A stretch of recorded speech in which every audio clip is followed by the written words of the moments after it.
বেশি দিন রাজনীতি চলবে। রাজনৈতিক সংস্কৃতিতে পরিবর্তন আনতে হবে।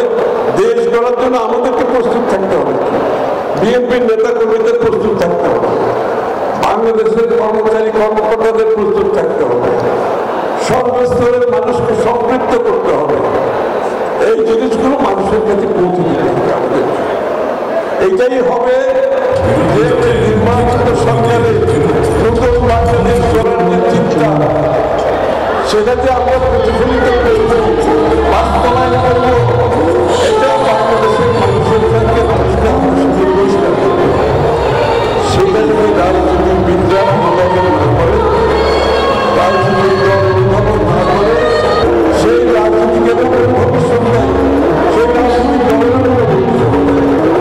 এটা বিএনপি ধারণ করে আমাদের রাজনীতিকে মানুষের আকাঙ্ক্ষাকে, মানুষের আগামী ভবিষ্যতের ভাবনাকে আমরা ধারণ করে, বাংলাদেশের মানুষের চিন্তাকে ধারণ করে আমাদের আগামী দিনের রাজনীতি হবে সেই পথে, এবং সেই কাজগুলো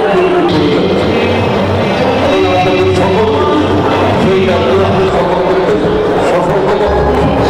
আমি কাজে বিএনপিকে ছোট করবে, বিএনপির সাথে কমেন্ট করবে, প্রতিযোগিতা থাকা ভালো, প্রতিহিংসা করা ভালো না।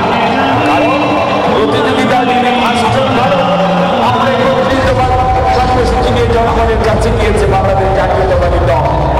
আপনারা কর্মসূচি নেন, খালি খালি বকাবকি করেন কেন? খালি খালি মানুষের চরিত্র হনন করার চেষ্টা করেন কেন? খালি খালি মানি না, মানব না, এই সমস্ত কথাবার্তা কেন?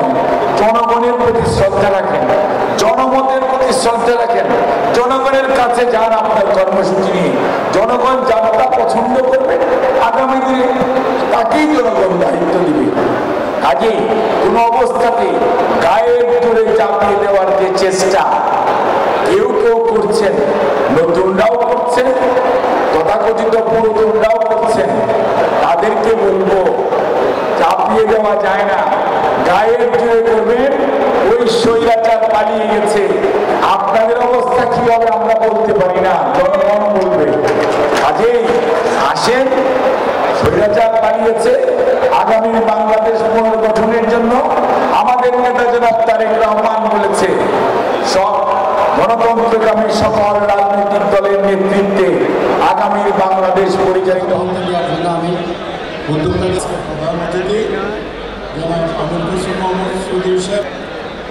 সমক ভাগে যিনি নেতৃত্ব দিয়েছেন, সদস্য, অত্যন্ত পরিচ্ছন্ন রাজনীতিবিদ, একজন বিশেষ অতিথি আমাদের চট্টগ্রামের প্রিয় মেয়র, জনতার মেয়র, পেশাজীবী